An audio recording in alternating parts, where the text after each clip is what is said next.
goal of providing the best customer service and customer satisfaction experience that you can, you don't get repeat business, you get one-offs. Treat that customer like they are the most important person in the world to you, because don't ever be too busy to make sure your door's always open. Construction has never had a talent problem. It has a thinking problem. An industry built on precision, systems and delivery still carries assumptions that quietly shape who gets hired and who gets heard and who gets left behind. These assumptions are rarely loud. They sit beneath the surface, embedded in habits, reinforced through experience, and passed down through generations of leadership. And that is where the real challenge begins, because the biggest barriers in construction today are not always technical, they are human. Bias that goes unchecked, cultures that reward sameness, leaders who are not always challenged. Adam has spent his career inside this reality, building and scaling a business from the ground up, while confronting the very assumptions that limit progress across the sector. Not through theory, but through lived experience, through making hiring decisions, through leadership choices, through moments where being called out created real change. This conversation explores what happens when we start to question the way things have always been done, and what it takes to build teams, cultures, and businesses that are stronger because they are challenged. Welcome to the Building Doors podcast.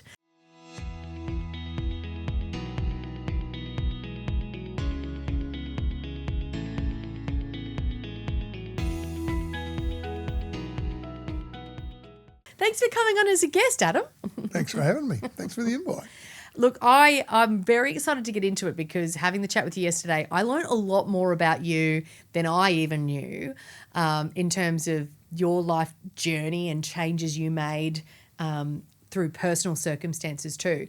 But I want to start with, before we kick into your background, why did you choose this industry? It's a question I always like to ask. Why this industry? I was lucky as a kid. I had an uncle that was a tradie and used to take me every school holidays on the job with him. And it developed between that and my granddad, who was a builder, who was just a jack of all trades. He taught me there's nothing you can't do if you have a crack. And then working with my uncle, who was a fridgie, opened my eyes to an unseen trade almost. Most people don't understand what a fridgie actually is, or how it affects our everyday life, how much it relies on the refrigeration process. And that kind of opened my eyes, and then through working for my uncle, I got offered an apprenticeship that when I finished school I could walk straight into, which was just, one of those opening doors moments that you sort of don't think about until later. You go, you know what, I didn't have to apply for anything. I was pretty lucky there. And I've been kind of that lucky throughout my whole life, just through working, through doing what I do and having a real passion for it. Doors have always opened for me to challenge myself and to try different things and do different things. When those doors are presented, because I want to delve in a bit more when we talk about luck.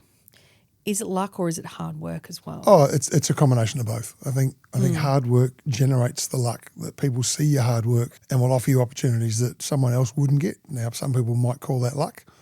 Those that look at it from the outside and don't see the hard work that goes behind it will think it's luck.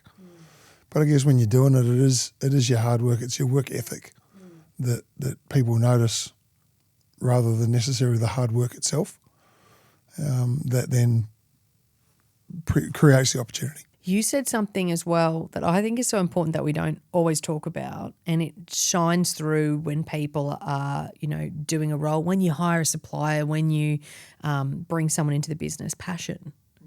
So tell me about what it was that kept driving you, the passion that you had. One of the unique things, I guess, about refrigeration, air conditioning as a trade is it's very multi-skilled. You're a builder, you're an electrician, you're a fridgie, you're a plumber. It's probably the only trade I know that involves 4 other trades to actually be able to complete the one job. So you become very multi-skilled, and I really enjoy that. I like being able to challenge myself and do different things. And I guess having that trade background allows me to be a lot more open with what I'll have a go at.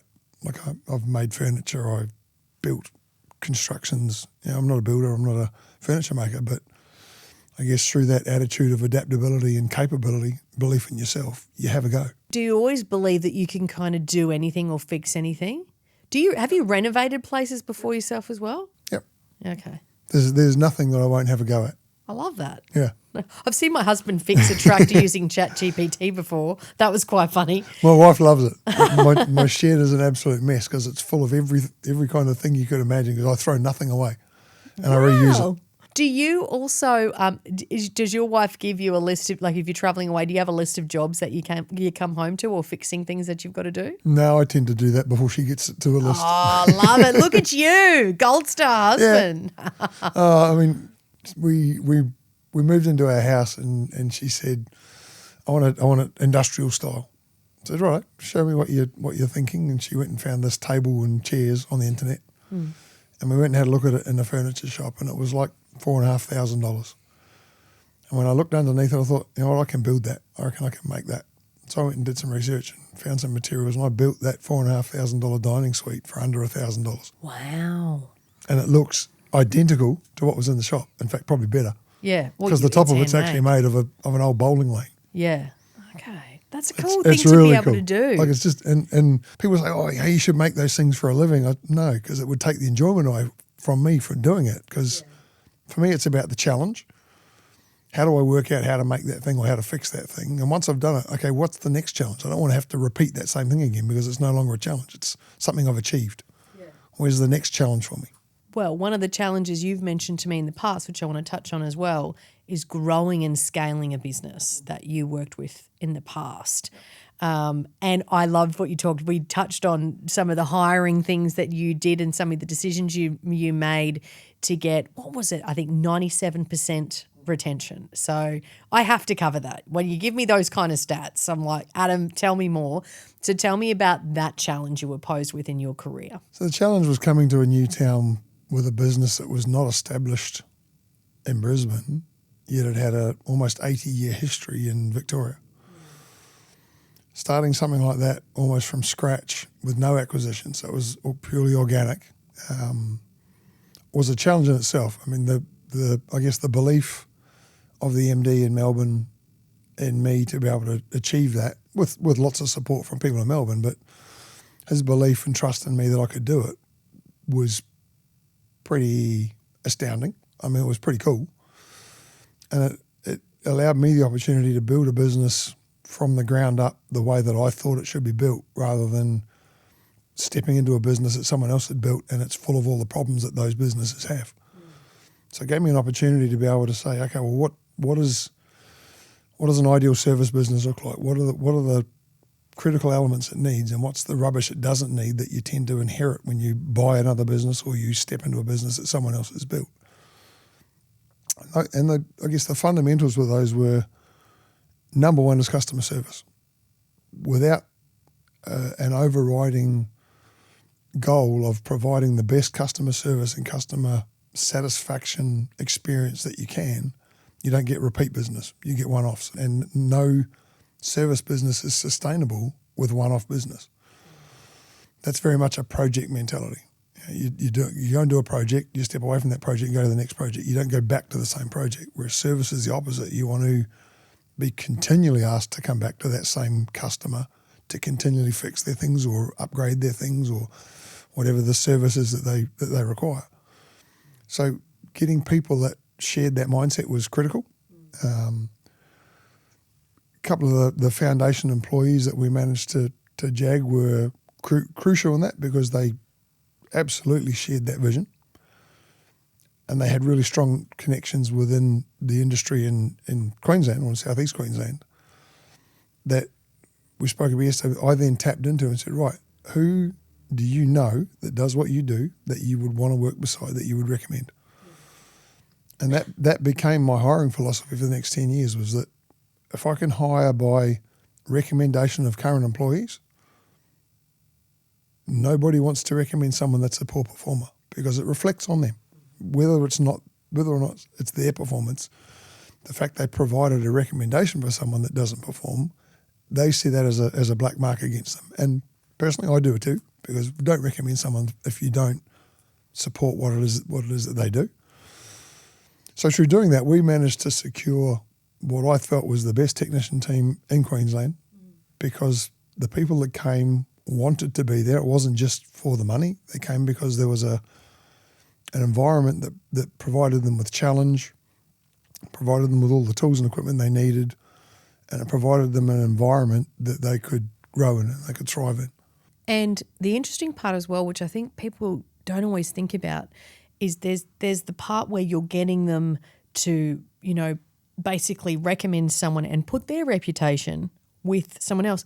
But what they're also doing, if they're willing to recommend your company to, or the company to one of their friends, they're telling you, I like it here, and I like it so much that I would then recommend a friend, a colleague, somebody, and tell them. Because it's a big move too, like trying to vouch for a company. The last thing you want is someone to go in and go, mate, why did you take me out of that job? This is a disaster. Yeah, too often you hear exactly that story. Yeah. And you're right, that was another really powerful recruiting tool, was that word of mouth from current employees to prospective employees. Come, because this place is a great place to work. They do this, provide you with this. And one of the things you've mentioned to me in the past is that you focused on some of the little things as well. Yep.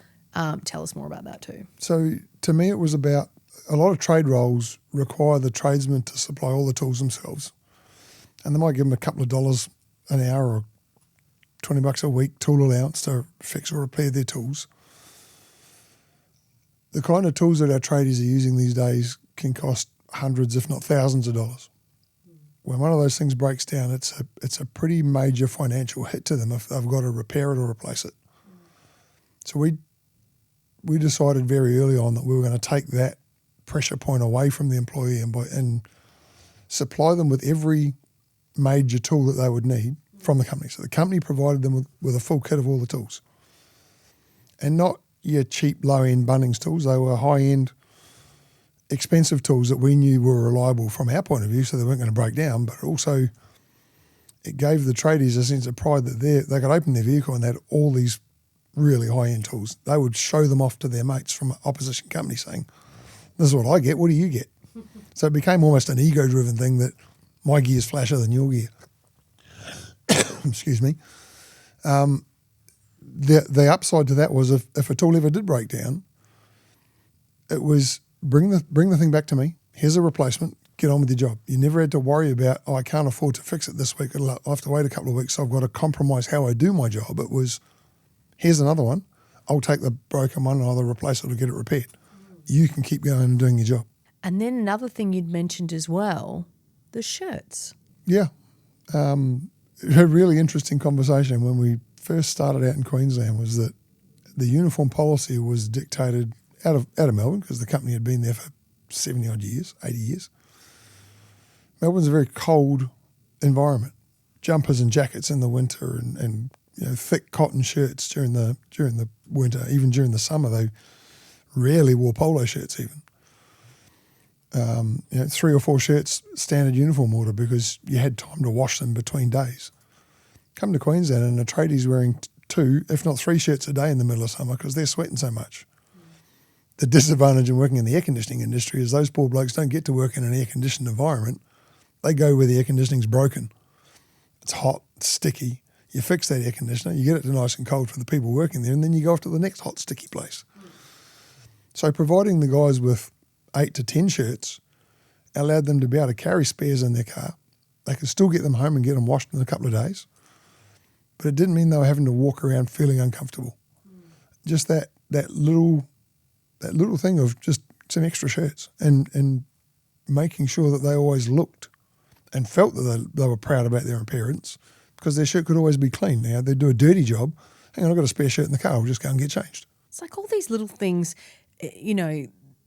where essentially you're looking at the world through their eyes and thinking, how can we make that day just a little bit better?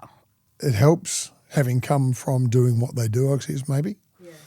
Having lived what they've lived through, knowing as a tradie on the tools in the field, what were my biggest frustrations and how do I eliminate that for the next people coming forward? And then I'm interested then if that was your strategy around staff retention, getting them to refer people, bring them in, taking care of them and noticing the other moments. What about clients? You know, how did you grow, retain and have clients that wanted to work with you again and again? That pretty simply came back to get a foot in the door to start with and prove capability. And when I say prove capability, it's not just fixing things first time. It's attitude of the employees.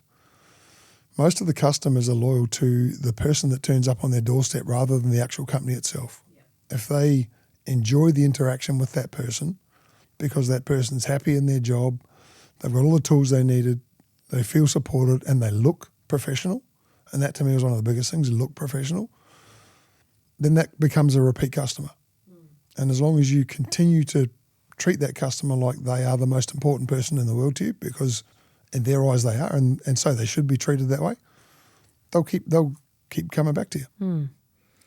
And so you built a successful career there, and more recently, and we'll talk about it later in the episode, you've moved into male allies and some real passion projects that are important to you. Now, you've shared with me something happened in your life that was a turning point. Are you comfortable sharing that on the episode? Sure. Yeah. So tell me about where it all changed and shifted for you. 1998, on my birthday, I celebrated with a few drinks and fell asleep on my couch. I woke up sometime in the night, not sure exactly when, to my TV being on fire. So I'm in the middle of a house fire. A whole bunch of circumstances happened. I ended up unconscious on the floor of the kitchen, and that's where the firemen found me, I think around 2 to 3 hours later. By that stage, I was dead. So I have a video showing me being carried out of my house, dead and brought back to life on my driveway. So lots of people talk about they've had a near-death experience. I've had the next step from that. I've had an actual, and then I've had a near-death since then with blood clots in my lungs, but that's a whole other story. But I guess waking up after a month being in an induced coma in a hospital, not knowing where I was, not knowing what had happened, dealing with coming out of that, hands all shriveled up from the tendons being shrunk from the heat and the fire, having to relearn to grip, relearn to use your hands, that kind of stuff makes you reassess life, makes you think about what's really important. Because I nearly wasn't here, like so nearly wasn't here. So it makes you think about what is important today, because am I going to be here tomorrow? So what can I do, or what should I do today, not put off till tomorrow? And to me, that's pretty much everything. Don't put anything off. If you can do it today, do it today. If you can help somebody today, help them today. If you can make a difference, do it now. Don't wait. That was when I say life-changing, literally, but it was also mindset-changing as well, I think. How do you think your mindset was before that and then post that? So what was the change? I think before that it was very selfish. Self-reflection's a wonderful thing, but I was probably far too self-centered. It was about me rather than making a difference. Lots of small things, I guess, have happened since then that made me realise how lucky I was to have a second crack, and to make sure that I wanted to not waste a second of that and make as much of an impact as I could for the betterment of other people, because I had everything I needed. I just needed to make sure that if I could help someone, I would help them. If I could build better relationships with my kids and my family, then that's exactly what I was aiming to do. What did you decide you would then, from that moment on, do differently? Not put anything off. Live for today. Live today like there's not tomorrow. If you're in, I'm just thinking of people in project world and construction world right now that have so many things on a to-do list, right? And I feel like there's a lot of people that have mountains of work that they can't possibly get through. They've got the pressures of family as well. A lot of those people, that are in sometimes these first leadership roles for the first time have young families too, that they're trying to juggle. When you've got all these things and you don't want to put it off, how do you prioritise then? Like, what advice would you give to the people coming through right now from your lived experience? How do you prioritise when everything's coming in a million directions? I would prioritise by criticality, and by criticality I mean, do you need to make a decision on this today because somebody's life depends on it? Now, whether that's their economic work life, whether it's their safety, so their actual life, or whether it's their mental well-being, either one of those three, I'd say they're number one priority. Everything else can wait. Everything else can wait till tomorrow. One of the biggest, it's not a frustration, but the biggest concerns I have is I see someone with an inbox that's got thousands of unopened emails. And I think, why is that? What are you not paying attention to have that many emails in your inbox? I have no unopened emails in my inbox by the end of any day. And that's always been a conscious decision that every email is at least read so that I can then make that decision. Do I need to do something about that today? Can I park it or can I just delete it? I was copied on it just for information only. But at least acknowledge the fact that someone took the time to send that to me. So I need to make sure I take the time to have a look at it. Same goes with people that want to have a conversation. Don't ever be too busy to make sure your door's always open. I'm lucky that I've had some really, really strong, powerful mentors in my life, both personally and professionally. And they've predominantly all said to me, always have an open door policy. Don't make people knock on your door. Let people walk in the door and then deal with whatever it is that they bring through. How, and I'm just genuinely curious how you manage your time. So if you're on a project or in a job where you're from meeting to meeting to meeting, how do you stay approachable and open to people and there for them when Be careful how much you take on. Be careful how much you say yes to. True. Because if you're getting overwhelmed with meeting after meeting after meeting, how many of them are you actually contributing in? Do you need to be in every one of them? So I would question that firstly, because I see that all too often where people have back to back meetings, but they're just sitting in them and they're sitting in them scrolling on their phone or they're answering emails on their phone while they're in a meeting. Well, don't be in the meeting. Just because someone said they needed to be there. Yeah. And if you're not adding value, then go and add value somewhere else. I think that's going to be a really important one going forward, is for people to start to call out as we get busier and there's so many joint ventures and other arrangements. It's like, who actually needs to be in this meeting right now that is going to add value to the decision? Yeah. And then giving levels of authority and autonomy for people to make decisions. That's a critical thing. Making sure that you've got your TOAs, your autonomy levels, whatever your acronym is for it. Make sure it's set right and follow it. And give people the empowerment to make those decisions. I mean, that was one thing that was another one of the building blocks that made the successful service business, was giving my staff the autonomy to, I trust you, I employ you as a tradesman, you make the decision. You don't need to come to me for permission to do things. If it's the right thing by the customer, do it. Talk to the customer, get their agreement, and just do it. And the biggest lesson I've learned with that as well, and it's a good thing, is if you're going to give people autonomy, give them autonomy in full. Yep. Therefore, they're going to do things that you may not have done or in a different way, but it may not be better or worse, it's just different. Embrace that. It will always be different. Everybody is different. We need to embrace those differences to be better. While we're talking about embracing differences, great way to lead into male allies. So I've been watching this obviously through both of our association with NAWIC, and I've also been noticing it through QMCA. Tell me about the Male Allies program mission. Where did this all come from for you? 5 years ago, about 4 or 5 years ago, my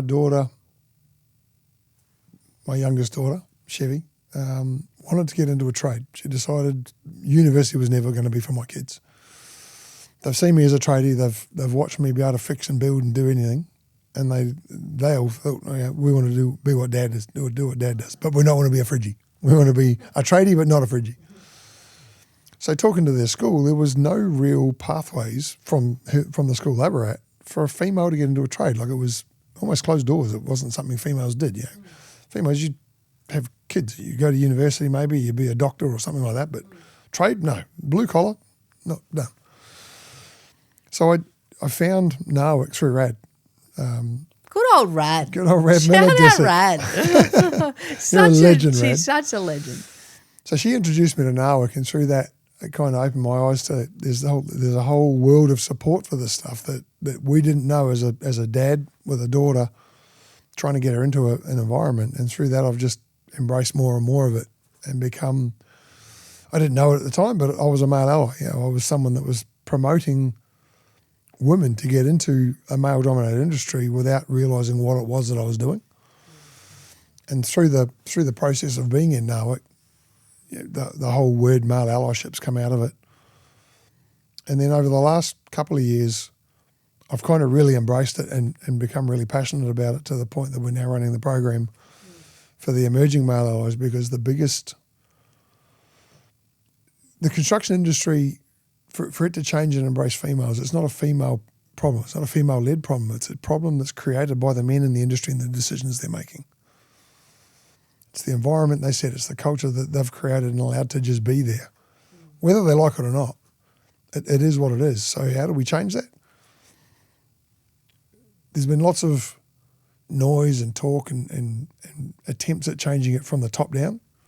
And you look at the last 30 years, the participation rate of females in the construction industry virtually hasn't changed. Whilst there might be more people in the number of women, there's also exponentially more men in it as well. So the ratio isn't changing. So how do we change that? My current thought process is we've got to change it from the bottom up. So grab these young guys who are coming into this industry that are not of a set mindset that this is the way it's always been done, therefore that's how it should be done. They haven't had any of those cultural biases, whether they be conscious or unconscious, set into their psyche that says, I can save money by putting a male toilet on this site and not a female toilet. That's going to save me $120 a week, and it's a 10-week job. There's $1,000 I've saved off this project that's going to hit my pocket with a bonus. Get these guys to understand the ramifications that having two toilets on the site becomes a non-negotiable when they get to the point where they're making the decision of whether or not, what goes on the site, what doesn't. What's the negotiables, what's the non-negotiables. So change it from the bottom up. Change it by showing these young guys there's a different decision they can make, showing them what poor behaviour looks like, because they're already seeing it and they don't know what to do about it. So giving them some tools about how do you call that stuff out? How do you have those challenging conversations with a 30 or 40-year veteran of the industry that won't be called out? There's got to be a constructive way to have those conversations. So it's about trying to create that different culture that pushes from the bottom up, that creates a new level of acceptability. What are men afraid of with women joining the industry? Where do some of the biases sit? I'm genuinely interested. I don't know that it's so much afraid. It's challenging what they've always thought was the norm. It's maybe afraid is the right word. I don't know. I haven't actually thought of it in those terms, but men are more, I think the older school men are more concerned about their loss of status. I'm the man, I'm the breadwinner, I'm the guy that does the heavy lifting and the hard manual work. How can a female do that? Whereas the days of there being heavy lifting, hard manual work are gone. Health and safety laws prohibit that stuff from happening now. There's maximum weights you're allowed to carry. You don't work on the top of a ladder without a safety harness anymore. So you don't have to have an innate sense of balance. Anyone can do it because they're tethered. So there should be nothing now physically restricting anybody from doing any job. And that's where it opens the door for physically smaller people, physically different people, gender different people. There's no role now that should be gender based. It's really interesting. I've thought about this a bit, and that's why I wanted to bring it up and talk about it, because I also think there's an onus on us as women in this sector as well to bring men on the journey and work with them, because I think sometimes, I'm going to be controversial here, but I don't think it should be an us and them. I don't think we should approach as women and going, we're better than men, we can do it better than men, blah, blah. That is completely the wrong approach. It's a them. It's an us. It's an us. Just I us. don't want It's it to be an, I feel like the more we can change the narrative to an us and them, or women can do that job better than men, or vice versa, because sometimes I personally believe we go too far when we try and then say, well, we're going to, women can do that role better than men. Like women can do, women can do anything. Men can do anything too, right? We've all got the potential and capacity to do what we set our mind to if we work hard, like we talked about at the start. And I think it's interesting because in what you said there, if it's a status thing as well, sometimes maybe that's where the fear comes from. I think maybe so. The fear is that a female is going to come in with a different approach to the job that the male's always done and actually do it better. Not intentionally, but the outcome becomes her attention to detail on the end product means it's a better finished end product. I've seen that happen. It does happen, and it doesn't happen deliberately. It happens because it's a different skill set attacking the same job from a different perspective. Yeah. And the end result often can end up in a better result for the customer. Now that doesn't mean the result that the man produced versus the result that the woman produced, one's better than the other. They're different. Maybe that's where some of the fear comes from, is that someone's going to do the job better than them. But that shouldn't be a men versus women fear. That shouldn't be a gender fear. That should be, are you doing a shit job, therefore you're scared someone's going to come and do a better job? That's not just a woman fear. That's anyone coming in to take your job fear. True. But they're focusing on the woman because the woman's the easy target maybe, because they're the different gender coming in. Whereas another bloke, he's an ass kisser, or he's crawled his way to the top because he's someone's brother. We think about how we, like, as humans in general, we can be so resistant to change. In like, if you go back, that's why often we will stay with the status quo, because we're scared of challenging it, because we don't know what that's going to mean for us or for our roles.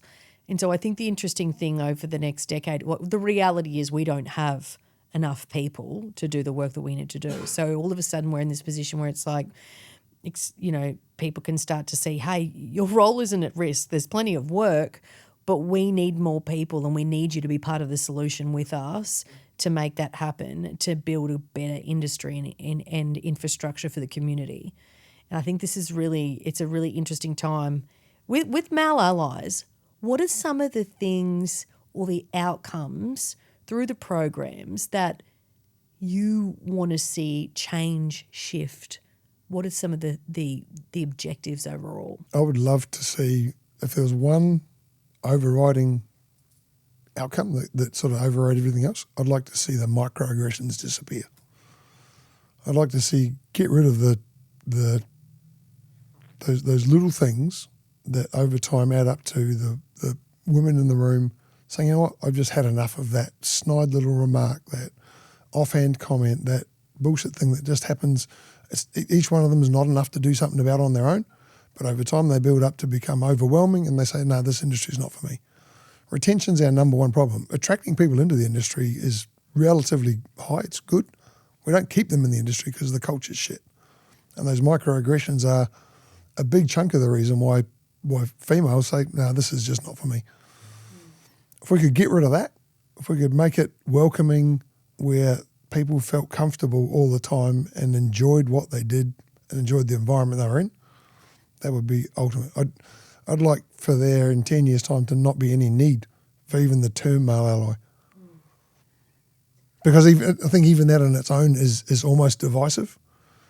But we've got to put something around it to say this is the kind of behaviours we want to model, and that's around good male allyship.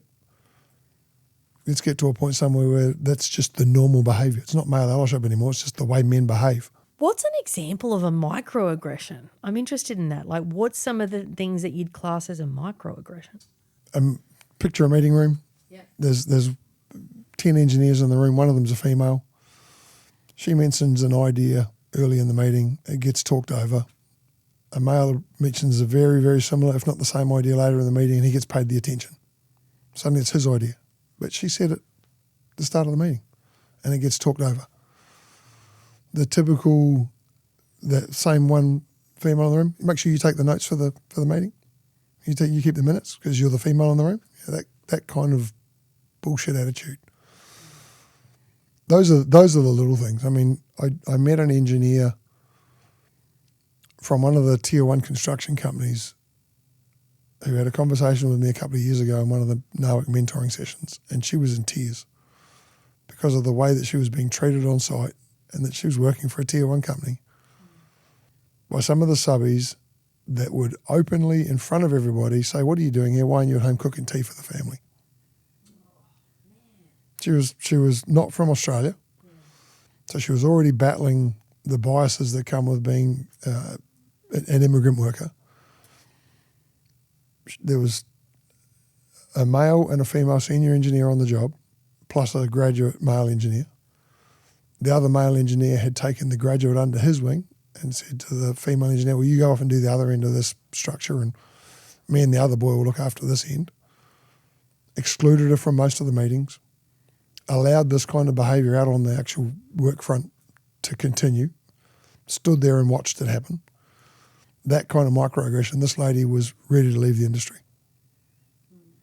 Yet she was a fully qualified engineer. She'd done all the hard work, gone through uni, gone through a grad placement, no longer a grad, like a fully qualified engineer being treated like that. We should never get into the position, we should never be in the position that behaviour is allowed to continue. But you know what it is? I say this to my kids all the time, and it was actually when I was at Fulton Hogan, one of the programs we talked about is it's not okay to look away. And that was around bullying and harassment. And I'm a big believer that, you know, talk about safety. The standard you walk past is the standard you accept. It is the same with culture. It's the same with life. What you walk past in life is what you expect from other people. Yeah. So if you don't call shit out, just expect it to keep going and be happy or unhappy with it. Call it out. If it makes you uncomfortable, you don't like it, then do something about it. Because I think as well, if you so I say this to my kids about bullying at school, but it applies to so many different examples, and microaggressions is a perfect one. If you see it and you don't do anything about it, you are equally as bad as the person doing it. You are saying by sitting there, and it takes a lot of courage to be brave and stand up, you know, and sometimes it only takes one person standing up and there's other people in the room that go, geez, because you're not just changing that behaviour of the person you've stood up to, you're changing all the people around that person that go, oh, we should have said something. You're changing the perception of what's acceptable. Yeah. Yep. And you're setting that's a the new important precedent. Thing. Yep. Yeah. If you, it's like the snide comment about the new female worker that the old guy makes, and all the young guys snigger under their breath because they're too scared to do anything. Therefore, they're reinforcing that behaviour from the old guy. All it takes is one of those young guys to say, "Hang on a minute, I don't like what you just said to her. That kind of stuff's no longer acceptable." And every other young guy in the group says, "Yeah, we don't like it either." That old guy, we haven't forced him to change his behaviour. We change it because suddenly he no longer becomes the centre of attention. People aren't laughing at his crude jokes or not crude remarks. Therefore, he changes or he leaves. We change the culture from the bottom up through stopping accepting what has always been accepted. And no one's saying, the reality is, like, you know, all I love about this industry, we've got a sense of humour, hey. We love to have a joke. No one's saying we can't have a joke. Yeah, and the banter's fun, you know. But where it stops there's a line. Yeah, there's a line. Where it stops being banter is when it starts to make someone feel less than and it starts to make someone feel uncomfortable at work. And I don't think I think as well, the more we start to call out that, and it's a responsibility for all of us to call it out. tell me about the Male Allies program as well. So tell me more about it. So you're doing it, it's with Trellis as well, and Tanya's involved. Tell me more about the program overall. Who's involved? What's the objectives? Yeah, so if people are listening and interested as well. So we've got a program that we've developed over the last couple of years, which grabs young guys between 17 and 25, so very early in their careers, get them in a face-to-face environment. So nothing online. It's got to be in the same room so that we're physically interacting, reading body language, communicating in the flesh, if you like. Taking them through a 2-day training event, I guess you'd call it, training program where we are, day one, it's about teaching them or opening their eyes to the behaviours that we want to highlight. And then after day one, we want them to go back to your workplace and just observe and see how many of these things that we've talked about in day one you actually now notice that you didn't used to notice before. It's about teaching people the things that they didn't realise were there. Like, we talked about this yesterday, people don't know what they don't know. People don't realise that there's a problem with a particular behaviour until someone points it out and you go, you know what, that didn't feel right, but I didn't know what I could do with that. So then we get them back in day two, a week or two later, and take them through a whole bunch of strategies of how to deal with that, how to call out those bad behaviours, how to have those difficult conversations, whether it be in the room at the time or if it's a really senior person, you might want to just do it as you leave the room and say, hey, I was uncomfortable with something that was said in that room, but you don't want to embarrass the person in front of the whole group. There's lots of different ways that we need to approach these things. It can't be a one solution fits all.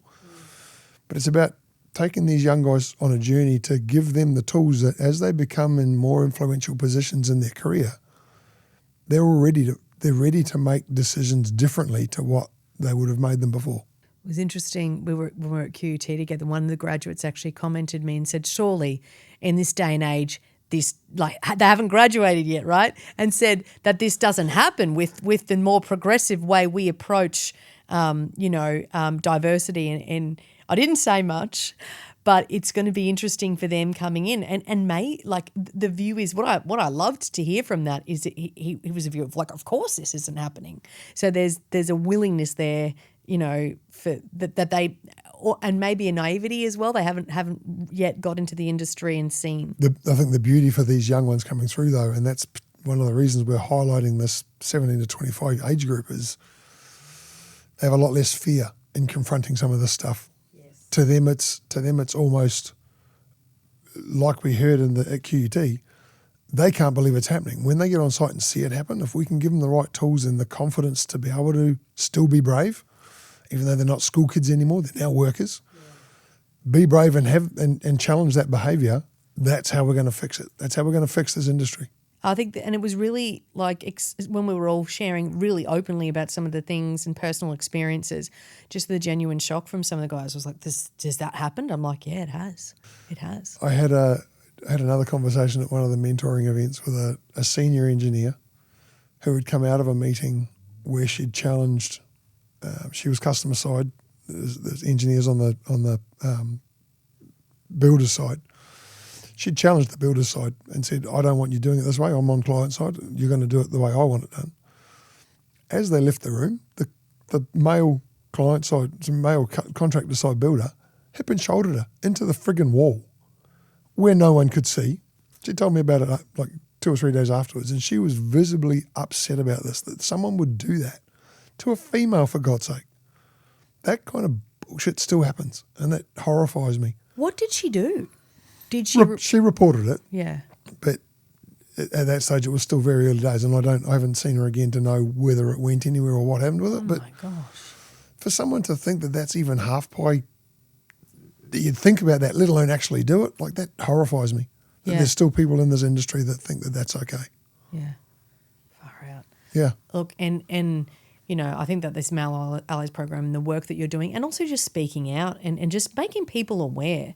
It's like it is. There's so many similarities with when you look at safety and things like that as well. When we talk about behavioural safety, we look at, I can't remember the RAS. Like, once you've seen it, when you get a car, every time you see the car on the road, you're like, I've never seen one of these until I bought one. There are so many red utes out there. Yeah. Have you noticed? But it'll be the same. As you gain momentum. Like, once you know, you can't unknow. Correct. Yeah. Once you are made aware of something, and it's the whole thing. You don't know what you don't know, but suddenly once you do know, you'll see it everywhere. You'll be amazed how much you see it.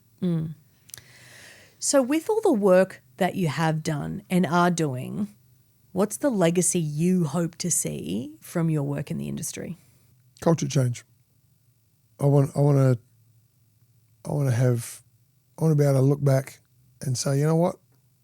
There's a difference now where female retention is better than it is right now. There's a difference with the number of females entering and staying in the trade. There's a willingness from the employer side to